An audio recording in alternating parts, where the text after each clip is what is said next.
नमस्कार बच्चों, कैसे हैं आप सब। उम्मीद है अच्छे ही होंगे। आज हम संस्कृत की 8वीं कक्षा की पाठ्य पुस्तक है जिसका नाम है रुचिरा भाग 3 करने जा रहे हैं। पहले वाली कक्षा में हमने 3 सुभाषितों को किया था, 3 कर चुके हैं। आज हम उससे आगे करेंगे। देखते हैं, अगली सुभाषित है नंबर 4। पहले पढ़ते हैं इसको। पीत्वा रसं तु कटुकं मधुरं समानं माधुर्यमेव जनयेन मधुमक्षिकासौ सन्तस्तथैव समः सज्जन दुर्जनानां श्रुत्वा वचः मधुर सूक्तरसं सृजन्ते। पहले इसके शब्दार्थों को देखते हैं।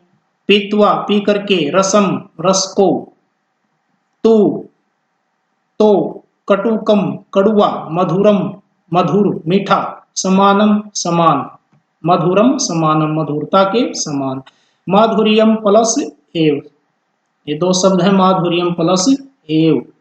माधुर्यम का अर्थ होता मीठा, शहद, एव ही जनयेत पैदा करती है, मधुमक्षिका मधुमक्खी, असौ यह, संत है संतस प्लस तथा प्लस एव, संत महापुरुष तथा वैसा ही, सम समान, सज्जन दुर्जनानाम सज्जन और दुष्ट लोगों के, श्रुत्वा सुन करके, वच है वाक्यों को, वाणी को, मधुर सुक्त रसम मधुरता के समान, शहद को या मीठे वचनों को, सृजंती पैदा करते हैं।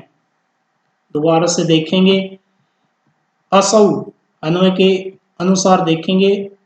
असौ यह, मधुमक्षिका मधुमक्खी, कटुकम कड़वे, रसम रस को, पीत्वा माने पी करके,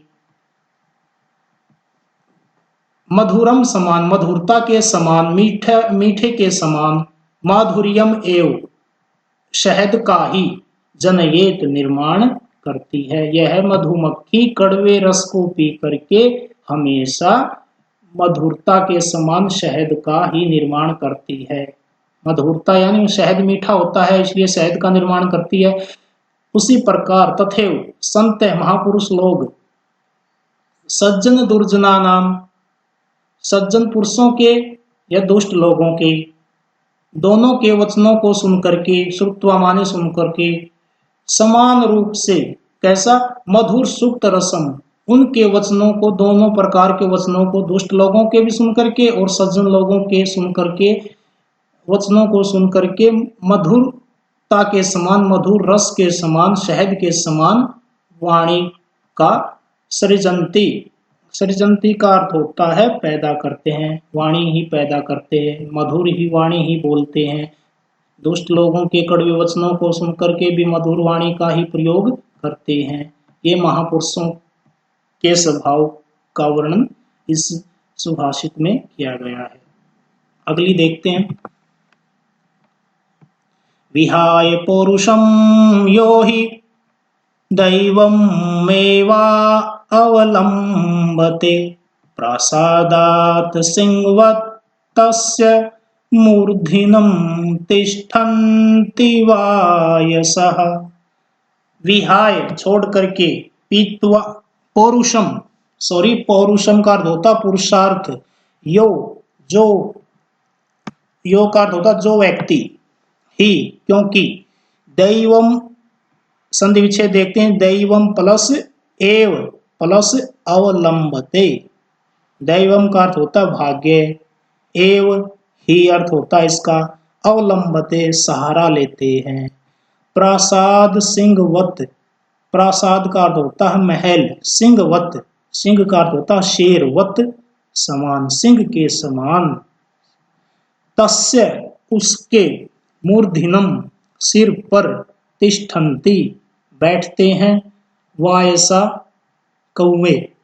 बहुवचन का प्रयोग हुआ है, जैसे काके का भी अर्थ कौवा होता है, और वायसा पर्यायवाची शब्द है, ये वायसा, वायस है, वायसौ, वायसा, तो बहुवचन का प्रयोग हुआ है। हम इसकी हिंदी देखते हैं। इस सुभाषित में परिश्रम करने का संदेश दिया गया है।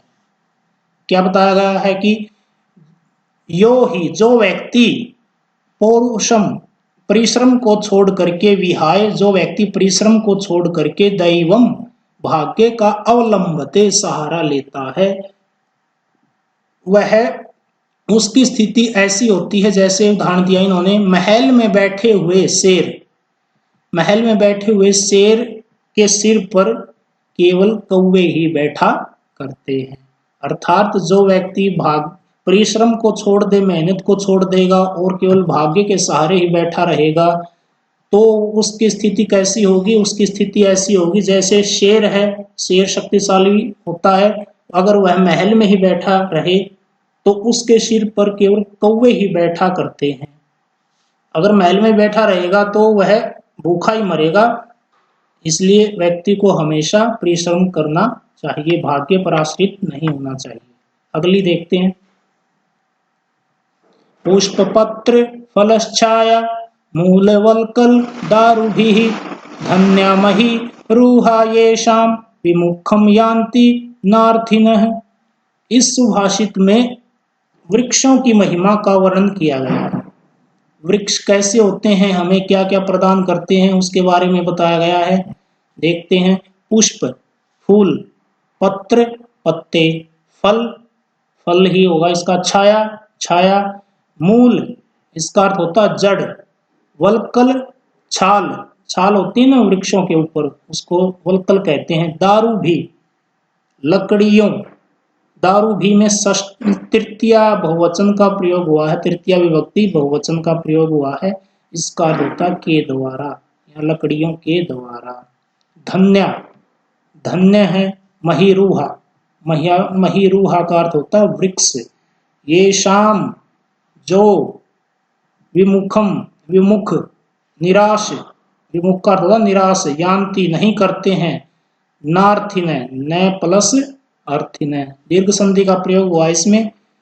न का अर्थ होता नहीं, अर्थिन याचकों को, जो मांगने वाले होते हैं, तो इसकी हिंदी होगी वे वृक्ष धन्य हैं जो याचकों को फल, पुष्प, फल, पत्ते, छाया, जड़, छाल और लकड़ियों के द्वारा याचकों को निराश नहीं करते। यानी वृक्ष हमारे जीवन में बहुत ही उपयोगी हैं, ये बताया गया है। इसका प्रत्येक भाग कहीं ना कहीं काम ही आता है।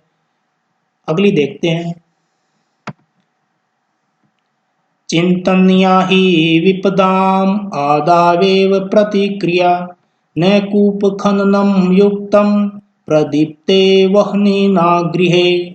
चिंतन्या ही, सोच लेना चाहिए, चिंता कर लेनी चाहिए।